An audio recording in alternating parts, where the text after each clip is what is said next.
This week, Les Klinger, editor of Ghost Stories, Classic Tales of Horror and Suspense, talks about writing in the 19th century. Beginning of the 19th century, books basically being pretty expensive and largely sold to the upper classes. They were viewed as kind of wastes of time, and so they were frivolous. Women were reading them and writing them. Novels were not held in high repute.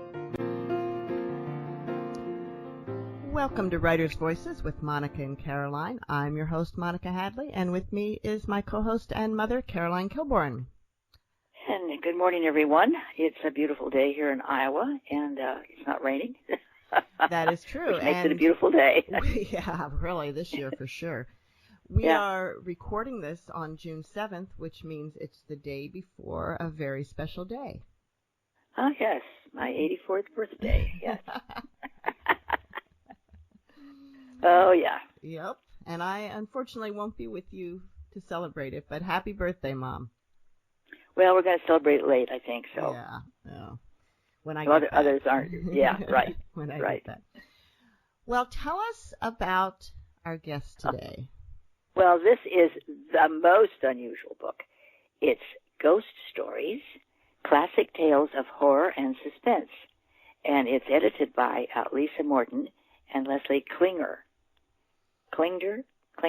Anyway, it's an amazing book because I didn't realize that all of these authors, including Sir Walter Scott, Nathaniel Hawthorne, Edgar Allan Poe, Charles Dickens, Mark Twain, and many more, Henry James, and many more, actually wrote ghost stories.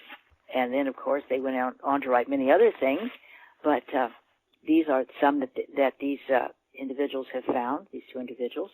And so we're going to be hearing about them, how they got together, and how they decided to do this. And I'm going to tell you something about Les in a minute. He is one of the world's foremost authorities on Sherlock Holmes. And he's the editor of the acclaimed New Annotated Dracula and New Annotated Frankenstein, as well as the anthologies In the Shadow of Dracula and In the Shadow of Edgar Allan Poe. He's editor of the hugely successful The New Annotated H.P. Lovecraft, and he's a member of the Baker Street Irregulars and lives in Malibu, California. So, welcome to Writers' Voices, sir. We're anxious to hear about how you came to do this. Thank you. Happy birthday. Thank you. Okay, so Sherlock Holmes, Ghost Stories. Is there a connection here? Well, there is a connection. There's a connection, first of all, with a fascination with the 19th century and the Victorians who were so grounded in science, so enamored of reason and what they viewed as the power of the empire, and yet fascinated by the supernatural. This is the time of the rise of spiritualism in the middle of the 19th century. And of course, ghost stories have a long, long history, but what we assembled here are mostly 19th century stories. So it grew out of that fascination. Sherlock Holmes, of course, famously says, "No ghosts need apply. This agency stands flat-footed on the ground." So he was the supreme rationalist, but certainly Arthur Conan Doyle and many, many others of the Victorian age were a little more open-minded. Well, talking about Sherlock Holmes, we interviewed some years ago Anthony Horowitz, who has written a number of modern Sherlock Holmes. Well, they're not modern; they're set in that time, but some Sherlock Holmes mysteries. Are you familiar with his work? Very much, very, very well. I am not a great fan generally of what is known as pastiche stories in the style of Arthur Conan Doyle. He does it reasonably well. I mean, he's a fine writer. Yeah. I had some issues with the first book, The House of Silk, But that's another topic. It is another topic. It's true. For another day. Okay. Have you ever tried that yourself? The pastiche? I've written two. Yes, I've written. I'm not a fiction writer. I'm the first to say I'm just not sure I have the talent or the imagination to do that. I've written a short story called The Adventure of the Wooden Box that's been reprinted in several anthologies. That is a pure Sherlock Holmes pastiche. And I have another short story called The Closing, which is a story inspired by the Sherlock Holmes stories. It's about a man who is a fan of Sherlock Holmes. And what inspired your interest in Sherlock Holmes and in the 19th century and ghost stories? Well, when I was in law school a long time ago, a book was published called The Annotated Sherlock Holmes. And I received it as a gift, and I was hooked by it. I was hooked not just by the stories. I had probably read a few of the stories when I was a kid, like most people, but I was fascinated by the scholarship, the depth of amateur scholarship that the Sherlockians, as we call ourselves, have produced for more than 100 years, which was collected, a good deal of which was collected in that annotated edition. And I was fascinated by the attention to detail and the minutiae and history of the Victorian age. So that was really the beginning. Then from there, I began to read. I'd never read mysteries before. I'd been a devoted science fiction reader from the time I began to read up until law school. And in law school, I began to read mysteries and developed an appreciation for them as well. And sort of the more I read, I tried to do it in a reasonably diligent manner, meaning going back to sources and reading the 19th century foundations for these genre, as well as 20th century and now 21st century. And so did you ever go back to science fiction? Oh, yeah. So I still read a good deal of science fiction. But I discovered that there were other genres that I liked just as much. So with ghost stories, you've collected these stories with a partner, a co-editor, Lisa Morton. Can you explain how this came about and why the two of you decided to do this? Sure. Well, I've done 3 or 4 anthologies before. You mentioned In the Shadow of Dracula, and there's one called In the Shadow of Edgar Allan Poe. There's another called In the Shadow of Sherlock Holmes, and a 4th one just out last year called In the Shadow of Agatha Christie. Those are collections of primarily 19th century stories, maybe as late as 1915, stories by writers who may have been forgotten completely, or writers not known for writing in those fields. And what I wanted to try and show, the in the shadow idea, was that there were other writers other than the big names. There are detectives beyond Sherlock Holmes. There are many vampire stories beyond Dracula. There were other writers writing in the style of Poe, and Agatha Christie herself stood on the shoulder of women crime writers who had come before her in the 19th century. And I wanted to do something like that in the ghost story arena. Lisa Morton and I, at the time, when we started this book, Lisa was the president of the Horror Writers Association. I'm the treasurer of the Horror Writers Association. And we were friends. Lisa had written a nonfiction book about ghosts. So it seemed like a very natural pairing for the two of us to do a book together, sort of pooling our love of this literature and doing, as you pointed out before, picking out writers who maybe are not immediately at the forefront of people's minds about ghost stories and horror stories. Right. Nathaniel Hawthorne, Charles Dickens, Wilkie Collins, and so on. Although, of course, Edgar Allan Poe is at the forefront when we think of that. Well, although Poe honestly really only wrote one ghost story, and that's the one we put in the volume. I mean, he's written horror tales, but these are all ghost stories. These are all stories about, well, we can talk in a minute about what's a ghost, but they're all stories about ghosts. You're listening to Writers' Voices with Monica and Caroline, and our guest today is Les Klinger, who is the co-editor of Ghost Stories, Classic Tales of Horror and Suspense. So, Les, why don't you read a little bit from the introduction to really set the stage for what this book is about? I'd be happy to. In December of 1847, John D. Fox moved his family to a house in Hydesville, New York. Although the house had an odd reputation, the previous tenant had vacated because of mysterious sounds, it wasn't until March of the following year that the family's troubles began. Before long, daughters Kate and Margaret claimed to be communicating with the spirit of a peddler who had been murdered in the house. The communications took the form of rapping noises in answer to questions asked aloud. The Fox sisters, along with a third sister, Leah, who acted as their manager, soon parlayed their rapping skills into celebrity. The young ladies held public seances, underwent tests, and inspired copycat mediums around the world. By the time the Foxes were debunked, they'd helped to inspire a new religion, spiritualism, which was popular in both America and Great Britain. It held as its central tenet that the spirits of the dead continued to exist on another plane and could be contacted by human mediums. The spiritualist movement had no less a figure as its international spokesperson than Sir Arthur Conan Doyle, whose wife Jean was also a medium. It's no coincidence that the ghost story experienced a rebirth of popularity at about the same time.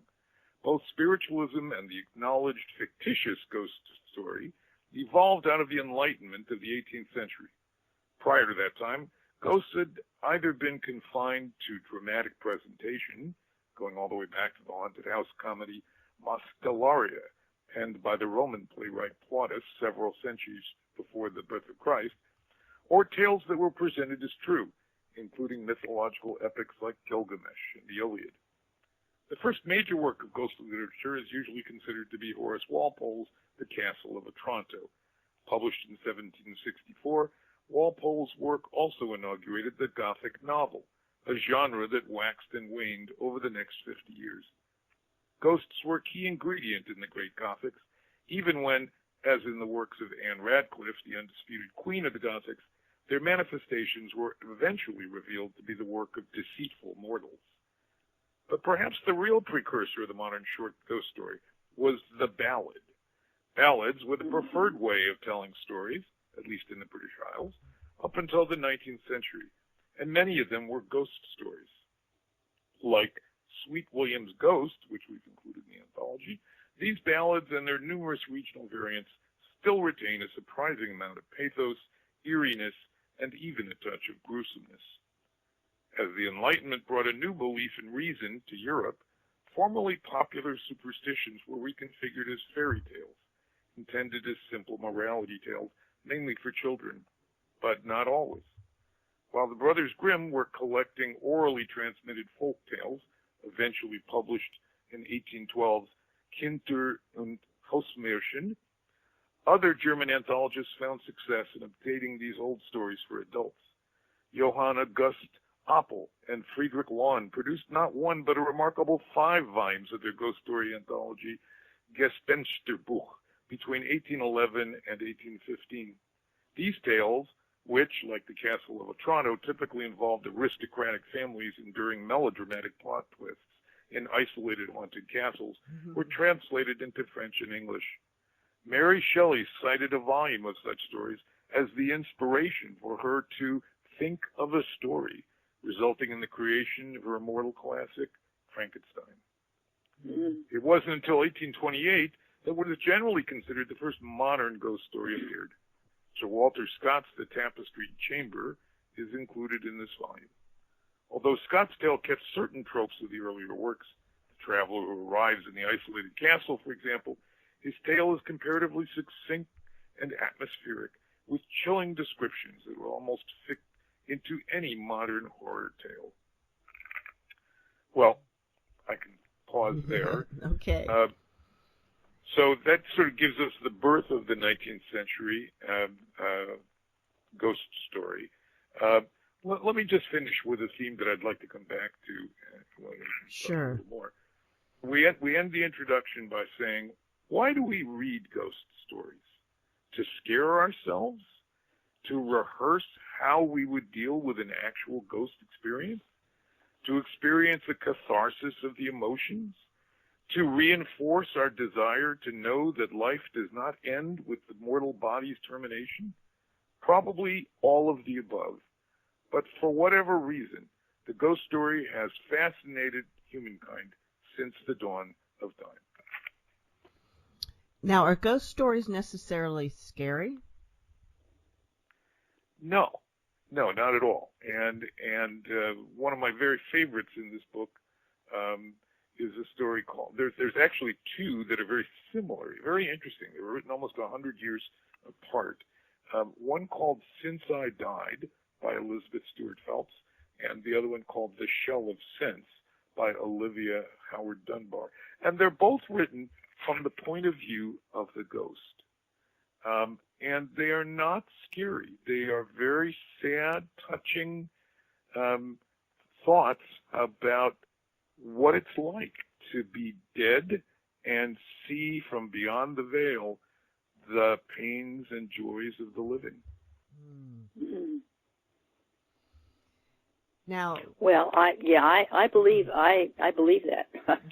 I mean, because I had a definite message from my second husband, who died in 2006, and so anyway, it was very, very touching, very reassuring from him. So I believe that.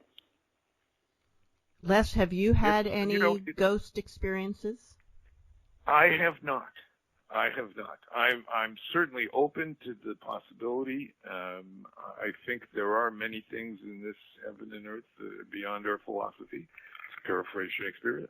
But I have not had a personal experience yet of ghosts or any other supernatural form. It's sometimes a little disappointing, but, disappointing because interviewers always want to know this. When I was interviewed about my annotated Dracula, people wanted to talk about my real vampire experiences. It's Well, I'm sure that when people find out that you're, doing ghost stories, they're probably sharing their personal ghost stories experience with you. And I've heard many stories from people who have had an experience or one or more experiences that they simply can't explain. So, it's hard to believe that. I mean, we can come up with all kinds of scientific explanations about the energy patterns of human personalities and the energy stored in the brain and all that, and where does it go when someone dies. But, there seems to be something going on. There seems to be some way that human beings can communicate with living or dead that is not through our normal senses of hearing or seeing or smelling. So. I think so. Mom, didn't we have a ghost living in the attic back in Strasbourg? I don't remember that. That was when I was a little kid. I certainly thought there was a ghost up there. Well, maybe there was. I don't know. There was a very popular TV program that's now in rerun, which is Ghost Whisperer, and that was an interesting program, I thought. And it had quite a few runs, so I imagine it was watched by a lot of people. Definitely, the fascination with ghosts has not faded since the time of these stories. So when you started thinking about putting together this book, how large was the universe of stories that you were wading through to decide what to put in? Oh well, it's it's like the Pacific Ocean. I mean, it's, there's tons, and there's certainly no shortage of ghost stories. But what we were looking for were, first of all, not the most commonly anthologized. I mean, for example, M.R. James. M.R. James is probably the greatest writer of ghost stories in the English language. He was a prolific author who wrote at the end of the 19th century and the early 20th century. There are 4 or 5 volumes of his stories, and we had to pick just one. Similarly, Dickens, not quite the same volume, but Dickens, notwithstanding what people recall, Dickens was he liked ghost stories a lot. And of course, A Christmas Carol is a ghost story. True. And so it was a matter of selecting which of the Dickens stories to use. Poe, as I said, is the opposite. Notwithstanding all of his horrific story output, there's only one that's really about a ghost, and that's Ligeia, which is what we included. And are there some authors that are much lesser known that you've included? Oh yes. This was a good time for writing. The 19th century was a great time for writing because magazines were everywhere. So the history of writing, reading. So at the beginning of the 19th century, we had books basically being pretty expensive and largely sold to the upper classes. And by the way, many women read books because they were viewed as kind of wastes of time, and so they were frivolous. Women were reading them and writing them. Novels were not held in high repute at that time. But by the middle of the 19th century, we have improvements. We have a number of changes sort of coming together as forces. We have the spread of education to the middle classes. So the middle classes are learning to read in the board schools in England and elsewhere. Second, we have cheaper and faster printing. And third, we have, in a sense, more leisure time. As the railroads grew, people were traveling on the railroads. They didn't have to pay attention to riding a horse or driving a cart. So they were on the railroads, passively sitting there, riding into town to their workplaces from the villages and what we now call suburbs. And so they had time on their hands to read. So as all of those factors came together, we had a tremendous growth of magazines and cheap publications that people could buy, read on the train, throw away. So we have an explosion of short stories as a demand for content, as we see today with television, as the demand for content grew. It was also an acceptable thing for a woman to write fiction.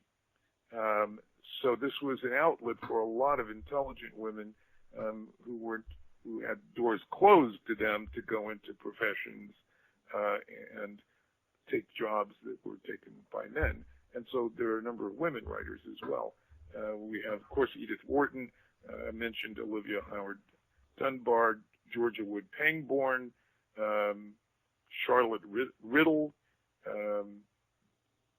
and all wonderful, and Elizabeth Stewart Phelps, all wonderful women writers who found the freedom to express themselves in ghost stories. Some of those we didn't include. There's others. I mean, Louisa May Alcott wrote ghost stories. Really? The Brontes played around with them. Yes. Oh, my gosh.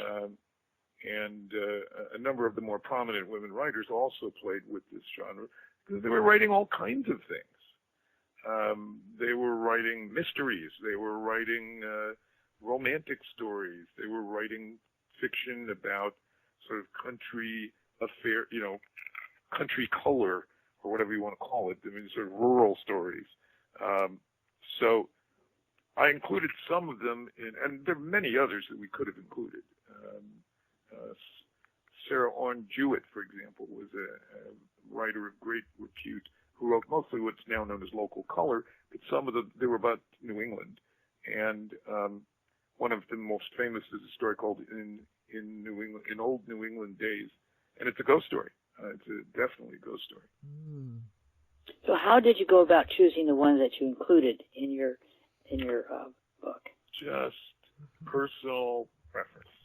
Sort of out of this large pile, we just said, "Oh, we got to use that one. We love that one. We love this one. We love that one," and so on. Did you have any disagreements? That's the power of the anthologist.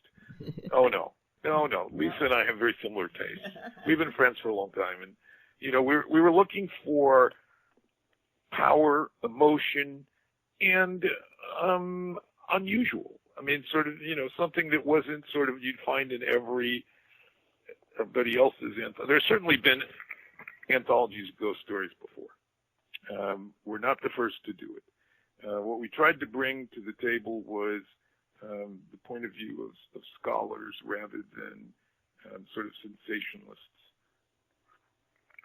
Well, I think the first one in the book, which is Sweet William's Ghost, was a good place to start. Not only was it historically, because a lot of stories were ballads in the beginning, but it just set the scene.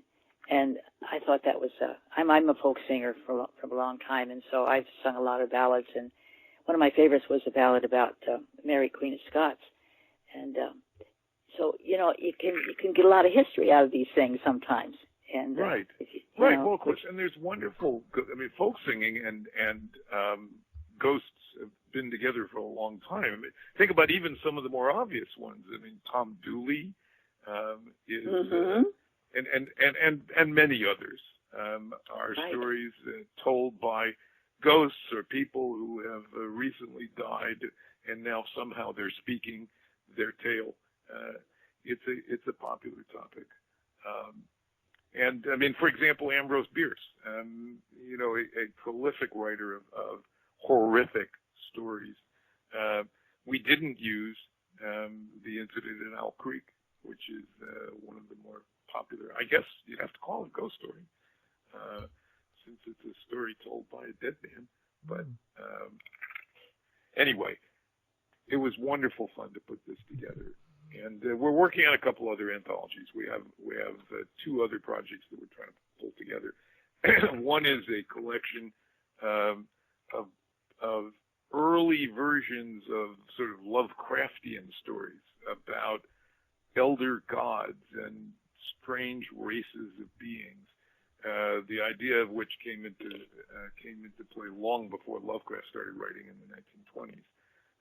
And a third collection that we're working on next, I think, called Weird Women, which is principally, I mean, it's focused on women writers of what is now known as weird fiction. Again, largely drawing on 19th century sources. Now, Les, I am embarrassed to confess, but I'm not familiar with Lovecraft. So can you give me a little mini lesson? Of course. Sure. So Howard Phillips Lovecraft was born and raised and spent virtually every minute of his life in New England, in Providence, Rhode Island. And in the early 20th century, he began to write.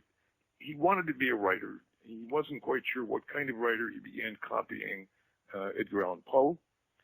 He then began copying, almost unconsciously, a writer named Lord Dunsany, which were fantasy stories, and eventually found his own voice.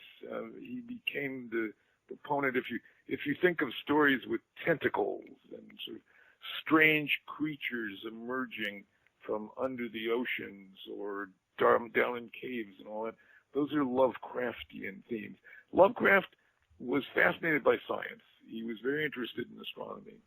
And he came to the idea that humans were pretty insignificant in the scheme of things in the universe, and that there were other races, other planets, and probably beings far, far superior to us out there. And so he wrote principally about encounters with those kinds of beings and civilizations. He was a terrible failure during his lifetime. His stories appeared primarily in Weird Tales, a magazine that contained other similar kinds of fiction. His was far and away the best, but he appeared largely in weird tales, and there was only one collection of a story. It was only one book. It was a single story published during his lifetime. But after his death, some of his friends, and he had a wide circle of friends and sort of students almost, began to collect his materials. It began to come to the attention of critics, and now he is extremely well known. Very influential on modern horror writers like Stephen King and Clive Barker and Dean Koontz, Neil Gaiman. They all are great fans of Lovecraft. They admit to being influenced greatly by his work. He's even made it into the Library of America now. The Library of America came out with a volume about 10, 12 years ago collecting his fiction. He's regarded as one of the great American writers of the 20th century by now, and deeply influential in the horror field. On the other hand, he's become a figure of some controversy because he was clearly racist. He had a great deal of difficulty dealing with people who weren't white Anglo-Saxon Protestants living in Providence. He hated living in New York for 2 years. And he he didn't publicly say these things. He wrote letters. He wrote tens of thousands of letters during his life.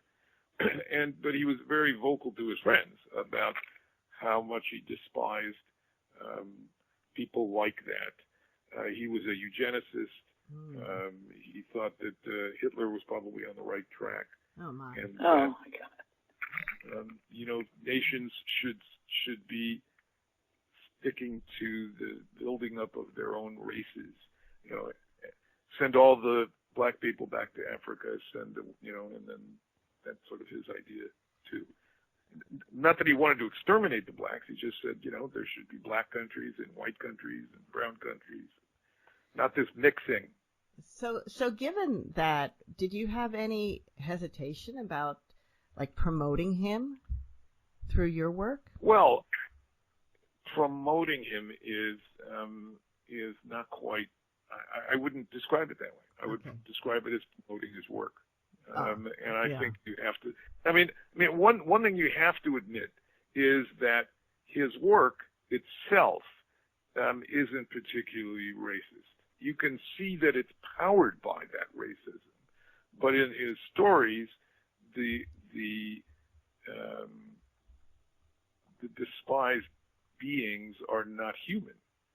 I mean, he's taken those feelings, his own feelings, and translated them into a sort of a universal feeling about this is the way humans ought to be regarding the rest of the galaxy.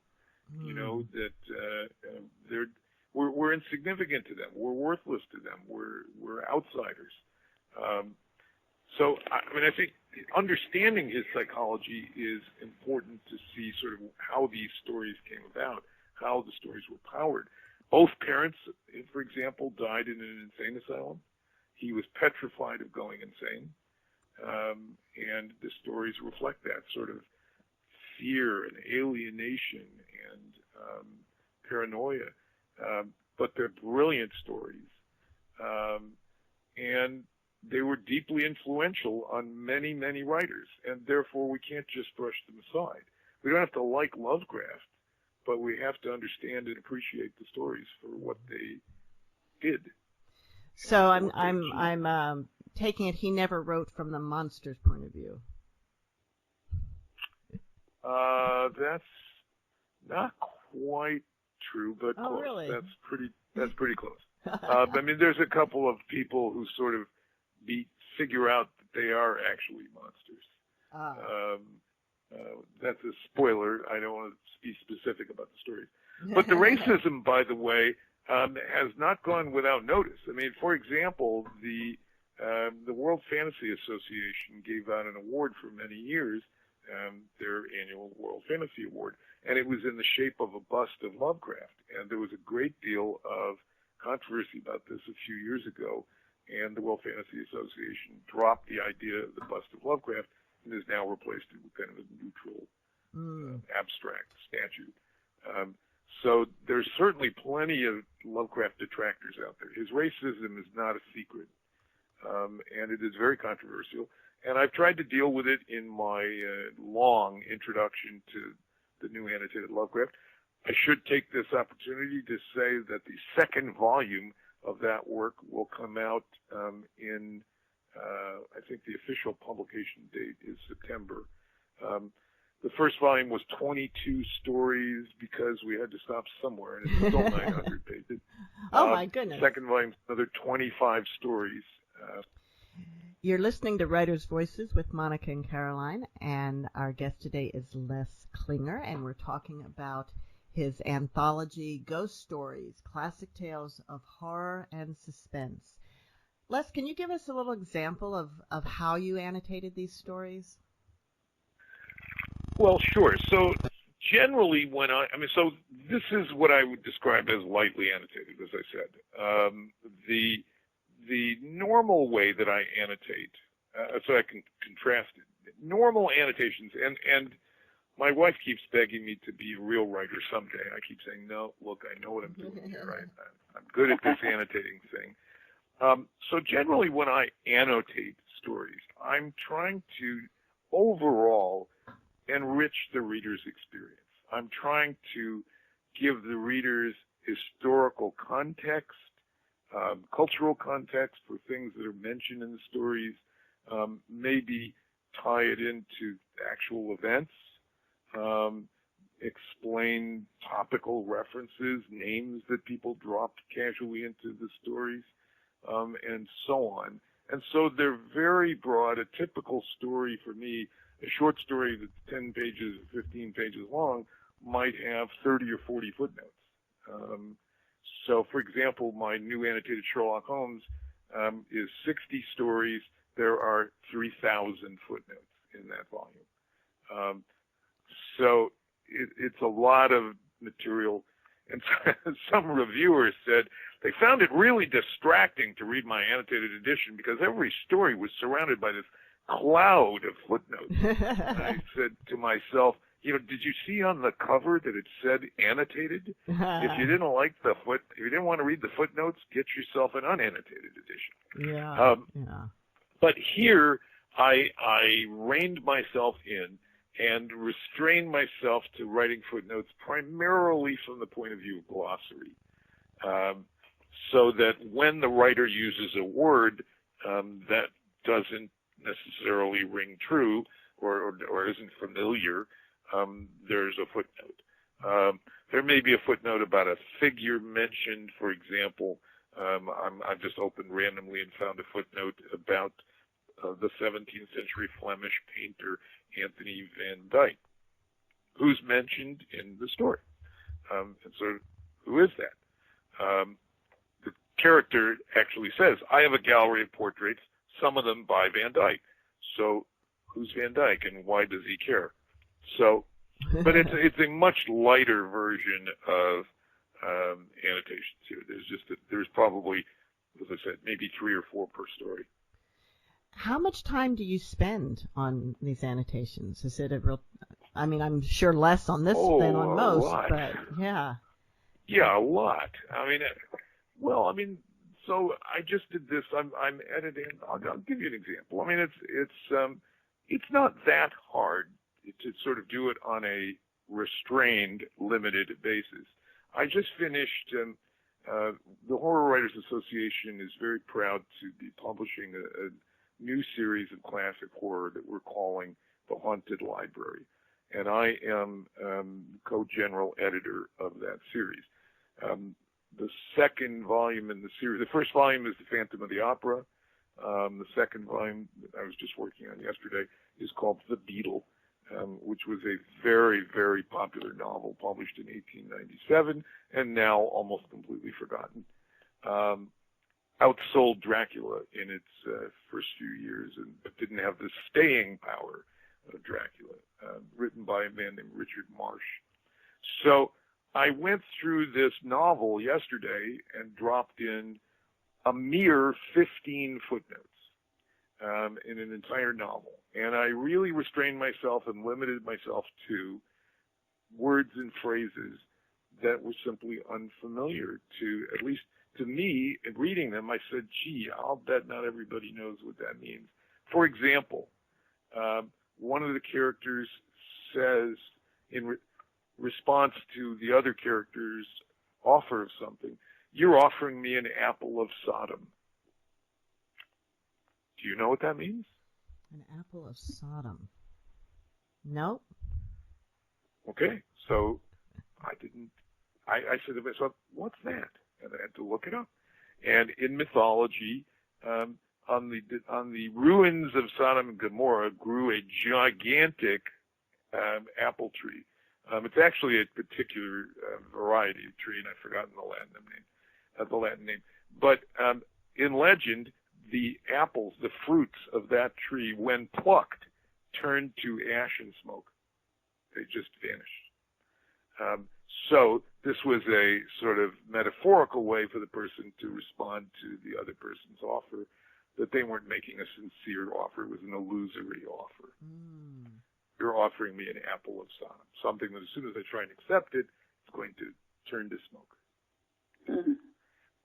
So that's an example of the kind of footnotes that I would drop into a book. But, so some writers are more flowery, use lots of allusions. For example, my last book is called Classic American Crime Fiction of the 1920s. And one of them, 5 novels in that volume, is a Philo Vance novel. Philo Vance was an enormously popular detective in the 1920s in America. Probably very little known today, but hugely successful, big best-selling books. Vance has a really annoying, effete, snobbish habit of dropping Latin and Greek quotations into his conversation all the time, or French, or whatever. And, I don't speak those languages, so I wrote a lot of footnotes explaining what they were. That makes sense.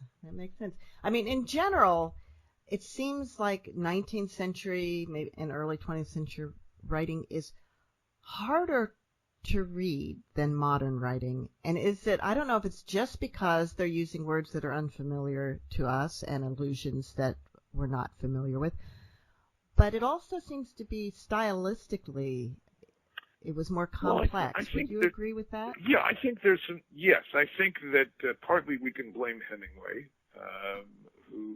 who I won't say single-handedly created what I think of as the plain style, but some of it is just the passage of time. I've always joked that someday I'll be writing the annotated Jacqueline Suzanne's Valley of the Dolls, and I'll be writing a footnote explaining what it means when one of the characters looked at her watch.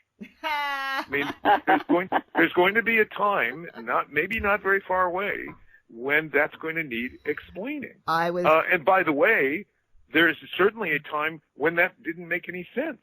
I mean, if you go back before, watches are not that old. Watches go back to sort of the middle of the 19th century. We're not talking about a wristwatch anyway. The idea of having a clock on your arm was a mid-19th century idea. I was trying to explain rotary phones to my grandkids the other day. Well, yeah. I mean, they've never even had a landline in their home. Of course. Well, I mean, and so even today, I mean, my wife and I, who are of a certain generation, talk to our children and grandchildren and say, "You sound like a broken record," and of course, what? The children know what that means. I'm not sure the grandchildren do. No, I'm sure they don't. No, probably not. And the idea that when we were kids, to watch TV, we could only watch what was on at that time, and we had like three shows to choose from if we were lucky. Somebody else was picking. Somebody else. So there's always. So certainly the 19th century is, I've said many times, is a foreign land. It is so distant in time now. There's no one living who experienced the 19th century. And so we need cultural and historical context, not just naming names of, who's Van Dyke, but things like, well, Mina Harker and her mother, I'm sorry, not Mina Harker, Lucy, what's her name, in Dracula, and her mother, Lucy Westenra, and her mother, go to see one of their neighbors, and they leave their cards. Being like, what's that? What does that mean? Well, it was a social habit in the 19th century, the calling card, and long gone, but needed explanation. About trying to enrich the experience of the reader. Speaking of Dracula, was there actually a really person, Count Dracula? No, there wasn't. And there is an urban myth that Dracula was based on this Transylvanian prince. Yeah, that's what I'm referring to. Yeah. And no, that's just false. There's no evidence whatsoever that that person, Vlad Tepes, was a vampire. He was a bloodthirsty national hero. He stood up to the Turks, and he did some awful bloody things. There's a wonderful story about Turkish ambassador coming to see him, and the ambassador refused to remove his hat. So Vlad had it nailed to his head. And he was known as Vlad the Impaler. He would take his victims and stick them on poles. But there's nothing suggesting that he was a vampire. And it's also, by the way, Stoker barely knew anything about that person in writing Dracula. He found the name Dracula in a footnote in a book and read that it meant son of the dragon and decided it was a cool name. And so he changed the character's name from Count Wampir to Count Dracula. I don't think Count Wampir would have had quite the same impact. I think that's right. And the name of the book, by the way, in the beginning was The Dead Undead. And then later, The Undead or something like that. Oh, Not wow. the same ring as Dracula. Yeah, Yeah, that name's just, Yep, a name can make a difference. Yes, it was a very fortuitous discovery. And we actually know exactly what book he found it in and where he read because he kept copious notes about his research, Stoker. And so we know what book he found that footnote in, and there's the footnote. It talks about Dracula. Now, have you annotated that book? Oh, yes. Yes, okay. So I've done the Sherlock Holmes. I did the new annotated Dracula, Lovecraft, Frankenstein, and some other books along the way. I've also done some annotated graphic novels. I annotated Bill Gaiman's Sandman comics. That's a huge 4-volume set. And I annotated Alan Moore's brilliant Watchmen. This year, as I said, not only is there an second volume of annotated Lovecraft coming out, but Gaiman and I are doing an annotated edition of his brilliant fantasy novel called American Gods. So annotated American Gods comes out sometime in the fall. Wow. Is this a full-time job for you? No, my full-time job is practicing law. Well, that's what I thought, but it seems like this is a hobby.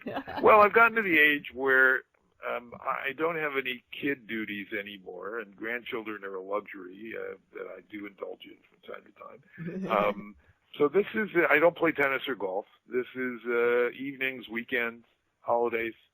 And it's like, to me, I've taken it on as just sort of one more job, which means lawyers learn to juggle. You learn to handle 20, 30, 40 projects at any given moment.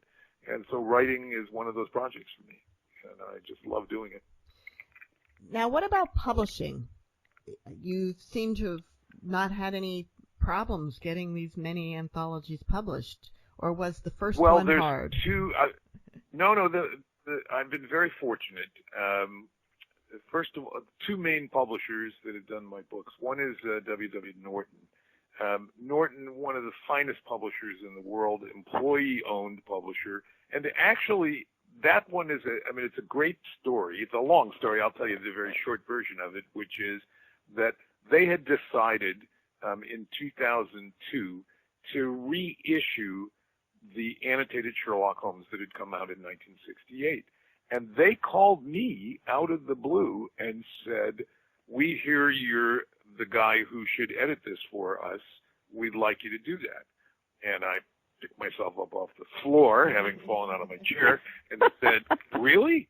You know, I'd been doing that in sort of an amateur way, and a friend of a friend had mentioned it to them, and they called me.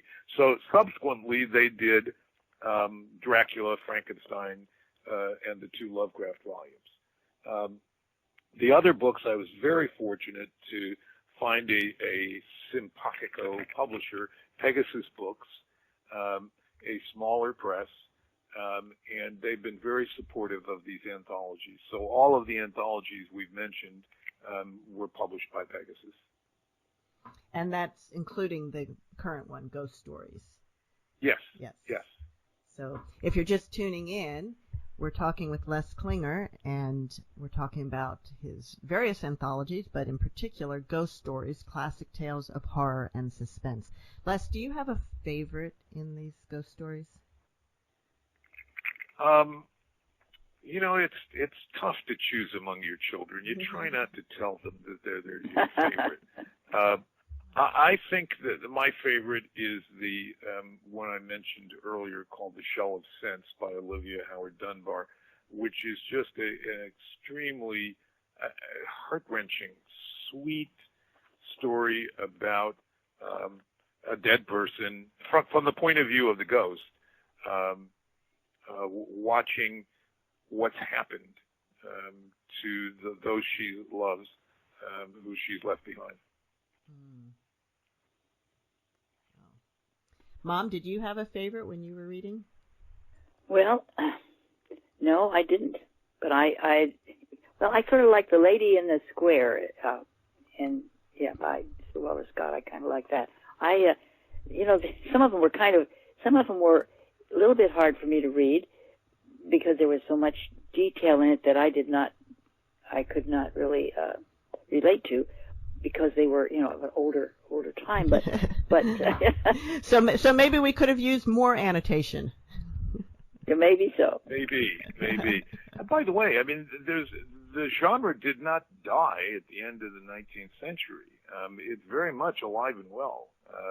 There are some powerful, terrific writers of ghost stories, horror stories, alive and well today. I would mention my friend Paul Tremblay, for example.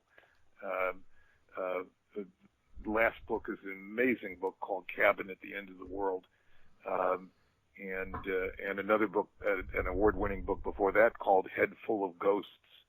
But he's one of many. There are many contemporary writers fascinated by ghosts, fascinated by the horrific, and writing really, really fine works.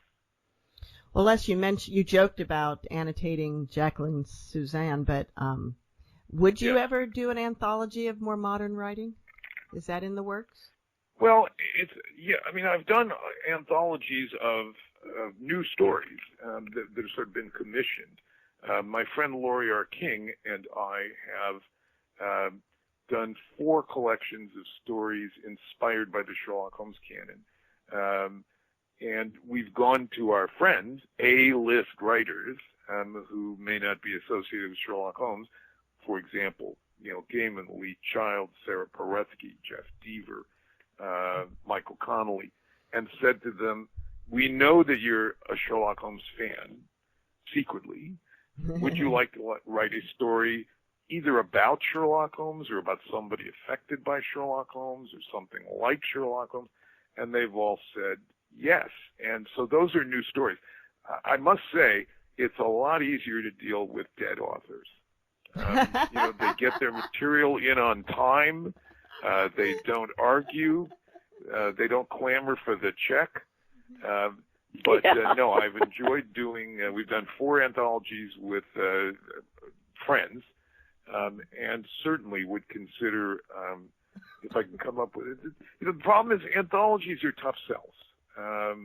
Anthologies are tough for publishers. They all want to know, do you have some big names in there that are going to attract the readers?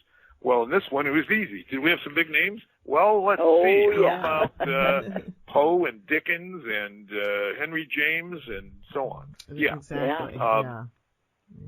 But so with the Sherlockian anthologies, it's been easy, too, because we've gone to friends who are very successful, wonderful writers, and they've just been thrilled to write stories for us. I would love to do that in the horror genre, but I'd have to think of a hook, sort of a reason to go to the friends.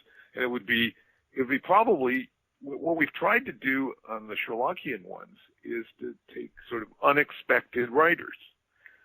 Nobody thinks of Neil Gaiman as a Sherlockian, or Jeff Deaver, or Michael Connelly. Right. So it's a surprise to read a story that has a Sherlock Holmes element to it from one of them. So similarly, if I were going to do it here, and it's a fascinating idea, it would be finding writers who are not known for either their ghost stories or their horror work, who would be interested in writing something sort of out of their wheelhouse, out of their normal wheelhouse. That could be fun. That could be fun. That could be a lot of fun. I'll think about it. Really great would be Margaret Atwood. She would. I very much admire her writing. Yeah. Well, we're out of time. Well, great. Today. We'll have to come back. I'll come back to talk about that book when we get it done. You better. Mom, do you have any closing words for us today? Well, I do actually. I had a little trouble finding something about ghosts, but this was a quote of George Bernard Shaw in the Wall Street Journal, and he said, "If you cannot get rid of the family skeleton, you may as well make it dance." Oh, that's lovely. That is Isn't lovely. that? Well, thank you so much for being with us, Les. My pleasure. And Have a good day. And see you all next week on Writers' Voices. Bye-bye, everyone.